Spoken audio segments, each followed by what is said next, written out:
যদি আপনি আবরার, আলী হাসান ওসামা কিংবা আরিফ বিন হাবিব তাদের কাউকে মাসুক ভাইয়ের সাথে বসাতে না পারেন, তাহলে আপনি অযথা মাসুক ভাইকে বাহাসের চ্যালেঞ্জ না দিয়ে আপনি আমার চ্যালেঞ্জটা গ্রহণ করুন। আমি আপনার সাথে অনলাইনে হোক অফলাইনে হোক যে কোনো জায়গায় বসতে পারবো, এমনকি আমার টাইমে নয় আপনার টাইমে আমি বসবো।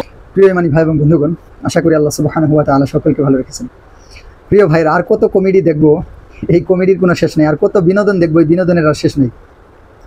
তো বাংলাদেশের এই সুন্নি ধর্ম, এই নমরুদি ধর্মের নমরুদের সন্তানেরা, বিশেষ করে এই গাব দেবতার যে নাজায়েজ সন্তানটা, এই নাজায়েজের সাথে আরও কিছু মানে এর মতো আর কি আরও কিছু যোগ দিয়েছে। তো দেখেন, আজকে ওই যে একটা কথা যে বলছিলাম যে হাতি ঘোড়া গেল তল, চামচিকা কই কত জল। তো এই চামচিকাটা আরেকটা বিষয় নিয়ে কথা বলতেছিল। আসেন আমরা এই চামচিকার বক্তব্যটা শুনে আসি। আসসালামু আলাইকুম রহমতুল্লাহ। একটু আগে একটি ভিডিও দেখলাম যেখানে একজন নুরানি শিক্ষক মোহাম্মদ রাকিবুল ইসলাম, সে বাহাস করার জন্য মাসুক ভাইকে চ্যালেঞ্জ করেছে। আসলে দেখেন বিষয়টা কতটা হাস্যকর, যেখানে দুদিন আগে মাসুক ভাই কলের মধ্যে তাকে বলেছিল যে রেজাউল করিম আবরার, আলী হাসান ওসামা কিংবা আরিফ বিন হাবিব তাদের কাউকে যেন মাসুক ভাইয়ের সাথে বসার জন্য সে ব্যবস্থা করে।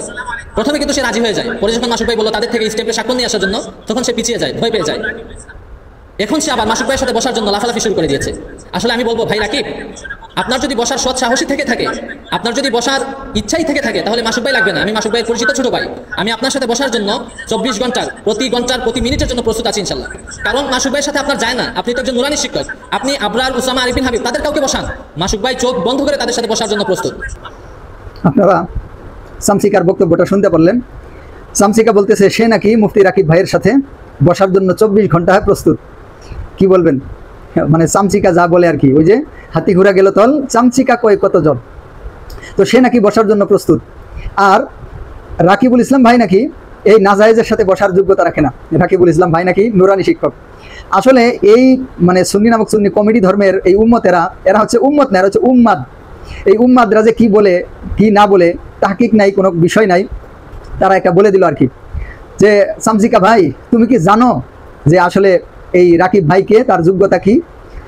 যদি উনার ভিতরে যোগ্যতাই না থাকতো তাহলে তিনি তোমাদের ওই আব্বা যারা আছেন উনাদেরকে বাহাসের জন্য উনি বলতেন না। কোনো প্রস্তুতি ছাড়াই তাদের সাথে বসতে প্রস্তুত। আর যদি তাদের প্রস্তুতি নেওয়ার সময় প্রয়োজন হয়, তাহলে আপনি বলেন, মাসুক ভাই তাদেরকে প্রস্তুতির সময় দিবে। আর আপনি যদি আমার সাথে বসতে চান, আপনারও যদি প্রস্তুতির সময়ের প্রয়োজন হয়, আমিও আপনাকে প্রস্তুতির টাইম দেবো। সেটা একদিন হোক, এক সপ্তাহ হোক, 1 মাস হোক, 1 বছর হোক, কিংবা 10 বছরই হোক, আমরা আপনাদেরকে সময় দেবো ইনশাল্লাহ। আর যদি আপনি আবরার, আলী হাসান ওসামা কিংবা আরিফ বিন হাবিব তাদের কাউকে মাসুক ভাইয়ের সাথে বসাতে না পারেন, তাহলে আপনি অযথা মাসুক ভাইকে বাহাসের চ্যালেঞ্জ না দিয়ে আপনি আমার চ্যালেঞ্জটা গ্রহণ করুন। আমি আপনার সাথে অনলাইনে হোক অফলাইনে হোক যে কোনো জায়গায় বসতে প্রস্তুত, এমনকি আমার টাইমে নয় আপনার টাইমে আমি বসবো। যদি অনলাইনে হয় তাহলে আমি face the people to the bright, এই দুইটা চ্যানেলে যে কোনো একটাতে আমি বসতে প্রস্তুত আছি।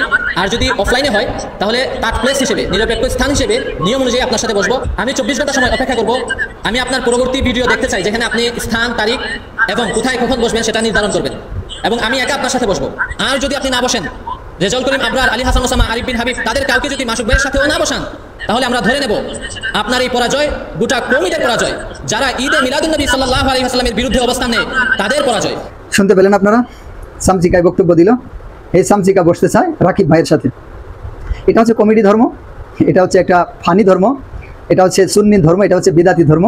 এদের মুখে আসে যা তাই বলে দিতে পারে, কিন্তু আসলে বাস্তবতা তা না।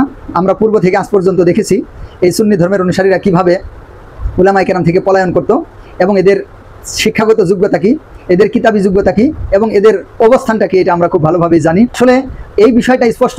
এই চামচিকারা এখন এই বিষয়টাকে অন্যদিকে নেওয়ার জন্য এখন এরকমভাবে তালবাহানা করতেছে। এখন রাকিব ভাই যেভাবে এগিয়ে যাচ্ছে, এবং আমাদের যে কয়জন উলামায়ে কেরাম এবং উলামায়ে কেরামের ছাত্র হিসেবে যে কয়জন আমরা কথাবার্তা বলতেছি, এই চামচিকাদের ঘুম হারাম হয়ে গেছে।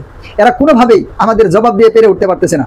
তো ওই যে নাজায়েজটা আমাদের আল্লামা আব্দুল মালিক শাহ হুজুর থেকে শুরু করে কওমি উলামায়ে কেরামকে নিয়ে কটু কথা বলার পর আমরা যেভাবে এদেরকে একদম শক্ত করে ধরে ফেলেছি, এখন এই চামচিকাদের আর নড়াচড়ার কোনো সুযোগ নেই। এই জন্য এখন আবুল তাবুল কথা বলে, মানে কে আসে কার সাথে কথা বলার জন্য, বাপদাদার খবর নাই, চান মোল্লার বিআই। তো সে আসছে এখন রাকিব ভাইয়ের সাথে বাস করার জন্য। আল্লাহ তাআলা এই চামচিকাদের থেকে, এই নমরুদের ধর্ম থেকে ইসলামকে হেফাজত করেন। আমিন। আসসালামু আলাইকুম ওয়া রাহমাতুল্লাহি ওয়া বারাকাতুহু।